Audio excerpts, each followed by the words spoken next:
यदि ह्यः न वर्तेय जातु कर्मण्यन्द्रितः मम वर्तमानुवर्तन्ते मनुष्याः पार्थ सर्वशः। क्योंकि हे पार्थ, यदि कदाचित मैं सावधान होकर कर्मों में न बरतूं तो बड़ी हानि हो जाए, क्योंकि मनुष्य सब प्रकार से मेरे ही मार्ग का अनुसरण करते हैं। उत्सीदेवरी में लोका न कुर्या कर्म चेदहम संकरस्य चकर्ता स्यामुपहन्यामिमाः प्रजाः। इसलिए यदि मैं कर्म न करूं तो ये सब मनुष्य नष्ट भ्रष्ट हो जाएं और मैं संकर्ता का करने वाला हो तथा इस समस्त प्रजा को नष्ट करने वाला बनूं। सत्ताः कर्मण्य विद्वांसो यथा कुर्वन्ति भारत कुर्याद विद्वांस तथा सक्तश्चिकीर्षुर लोक संग्रहे। हे भारत, कर्म में आसक्त हुए अज्ञानी जन जिस प्रकार कर्म करते हैं, आसक्ति रहित विद्वान भी लोक संग्रह करना चाहता हुआ उसी प्रकार कर्म करे। न बुद्धिभेदम जनेद ज्ञाना कर्म संगिना जोशेत सर्व कर्माणि विद्वान युक्तः समाचर। परमात्मा के स्वरूप में अटल स्थित हुए ज्ञानी पुरुष को चाहिए कि वह शास्त्र विहित कर्मों में आसक्ति वाले अज्ञानियों की बुद्धि में भ्रम अर्थात कर्मों में अश्रद्धा उत्पन्न न करे, किंतु स्वयं शास्त्र विहित समस्त कर्म भली भांति करता हुआ उनसे भी वैसे ही करवावे। प्रकृतेः क्रियमाणानि गुणैः कर्माणि सर्वशः अहंकार विमूढ़ात्मा कर्ताहमिति मन्यते। वास्तव में संपूर्ण कर्म सब प्रकार से प्रकृति के गुणों द्वारा किए जाते हैं, तो भी जिसका अंतःकरण अहंकार से मोहित हो रहा, ऐसा अज्ञानी मैं करता हूँ ऐसा मानता है। तत्ववित्तु महाबाहो गुणकर्म विभाग्यो है गुणा गुणेषु वर्तन्त इति मत्वा न सजते। परंतु हे महाबाहो, गुण विभाग और कर्म विभाग के तत्व को जानने वाला ज्ञान योगी संपूर्ण गुण ही गुणों में बरत रहे हैं, ऐसा समझकर उनमें आसक्त नहीं होता।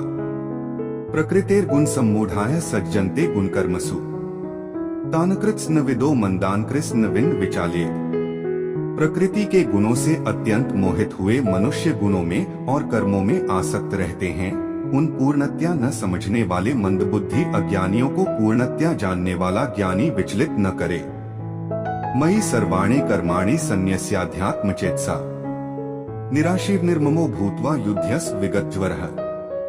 मुझ अंतर्यामी परमात्मा में लगे हुए चित्त द्वारा संपूर्ण कर्मों को मुझ में अर्पण करके आशारहित, ममता रहित और संतापरहित होकर युद्ध कर। ये में मतमिदं नित्यं नुतिष्ठन्ति मानवा है। श्रद्धावंतों सुयंतो मुच्यन्ते तेपि कर्मभिः। जो कोई मनुष्य दोष दृष्टि से रहित और श्रद्धायुक्त होकर मेरे इस मत का सदा अनुसरण करते हैं, वे भी संपूर्ण कर्मों से छूट जाते हैं। ये त्वेतद्भ्य सुयंतो नानुतिष्ठन्ति में मतम सर्वज्ञान्य मूढ़ांस्तान विद्धि नष्टान चेतसः। परंतु जो मनुष्य मुझ में दोषारोपण करते हुए मेरे इस मत के अनुसार नहीं चलते हैं, उन मूर्खों को तू संपूर्ण ज्ञानों में मोहित और नष्ट हुए ही समझ। सदृशं चेष्टते स्वस्याः प्रकृतेर ज्ञानवान्ति प्रकृति यान्ति भूतानि निग्रह की करिष्यति। सभी प्राणी प्रकृति को प्राप्त होते हैं, अर्थात अपने स्वभाव के परवश हुए कर्म करते हैं। ज्ञानवान भी अपनी प्रकृति के अनुसार चेष्टा करते हैं, फिर इसमें किसी का हठ क्या करेगा। इंद्रिय सेन्द्रिय स्यार्थे रागद्वेषौ व्यवस्थितो तयोर्न वशमागच्छेतो यस्य परिपंथिनो। इंद्रिय के अर्थ में अर्थात प्रत्येक इंद्रिय के विषय में राग और द्वेष छिपे हुए स्थित हैं। मनुष्य को उन दोनों के वश में नहीं होना चाहिए, क्योंकि वे दोनों ही इसके कल्याण मार्ग में विघ्न करने वाले महान शत्रु हैं।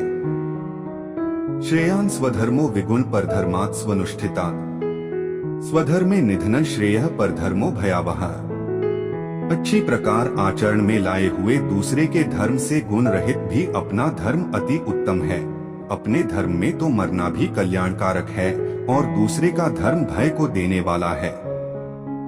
अर्जुन उवाच अथ केन प्रयुक्तोऽयं पापं चरति पुरुषः अनिच्छन्नपि वार्ष्णेय बलादिव नियोजितः।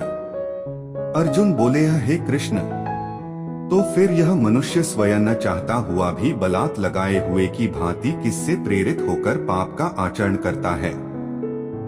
श्री भगवान उवाच काम एष क्रोध एष रजोगुण समुद्भवः महाशनो महापापमा विद्धेयन में वैरिणम्। श्री भगवान बोले, रजोगुण से उत्पन्न हुआ यह काम ही क्रोध है। यह बहुत खाने वाला अर्थात भोगों से कभी न अघाने वाला और बड़ा पापी है। इसको ही तू इस विषय में वैरी जान। धूमेनावृते वह्निर्यथादर्शो मलेंच यथोल्बेनावृतो गर्भस्तथा तेनेद्मावृतम। जिस प्रकार धुएं से अग्नि और मैल से दर्पण ढका जाता है तथा जिस प्रकार जेर से गर्भ ढका रहता है, वैसे ही उस काम के द्वारा यह ज्ञान ढका रहता है। आवृतम ज्ञान में तेन ज्ञानिनो नित्य वैरिणा कामरूपेण कौन्ते दुष्पूरेणान लेंच। और हे अर्जुन, इस अग्नि के समान कभी न पूर्ण होने वाले कामरूप ज्ञानियों के नित्य वैरी के द्वारा मनुष्य का ज्ञान ढका हुआ है। अनुक्रम इंद्रियाणि मनो बुद्धिरस्याधिष्ठान मुच्यते एतैर्विमोह्यत्येष ज्ञानमावृत्य देहिनम्। इंद्रिया, मन और बुद्धि ये सब वास स्थान कहे जाते हैं। यह काम इन मन, बुद्धि और इंद्रियों के द्वारा ही ज्ञान को आच्छादित करके जीवात्मा को मोहित करता है। तस्मात् त्वमिन्द्रियाण्यादौ नियमय भर्तर्षभ पापमान प्रजिह्येनम् ज्ञान विज्ञान नाशन। इसलिए हे अर्जुन, तू पहले इंद्रियों को वश में करके इस ज्ञान और विज्ञान का नाश करने वाले महान पापी काम को अवश्य ही बलपूर्वक मार डाल। इंद्रियाणि पराण्याहुरिन्द्रियेभ्यः परं मनः मनसस्तु परा बुद्धिर्यो बुद्धेः परस्तु सः। इंद्रियों को स्थूल शरीर से पर यानी श्रेष्ठ, बलवान और सूक्ष्म कहते हैं। इन इंद्रियों से पर मन है, मन से भी पर बुद्धि है, और जो बुद्धि से भी अत्यंत पर है वह आत्मा है। एवं बुद्धेः परं बुद्ध्वा संस्तभ्यात्मात्मना जहि शत्रु महाबाहो कामरूपं दुरासदम्। इस प्रकार बुद्धि से पर अर्थात सूक्ष्म, बलवान और अत्यंत श्रेष्ठ आत्मा को जानकर और बुद्धि के द्वारा मन को वश में करके हे महाबाहो, तू इस कामरूप दुर्जय शत्रु को मार डाल। तत्सदिति श्रीमद् भगवद गीतासूपनिषत्सु ब्रह्म विद्यायां योगशास्त्रे श्री कृष्णार्जुन संवादे कर्मयोगो नाम तृतीयोध्यायः। इस प्रकार उपनिषद, ब्रह्म विद्या तथा योग शास्त्र रूप श्रीमद् भगवद गीता के श्री कृष्णार्जुन संवाद में कर्मयोग नामक तृतीय अध्याय संपूर्ण हुआ।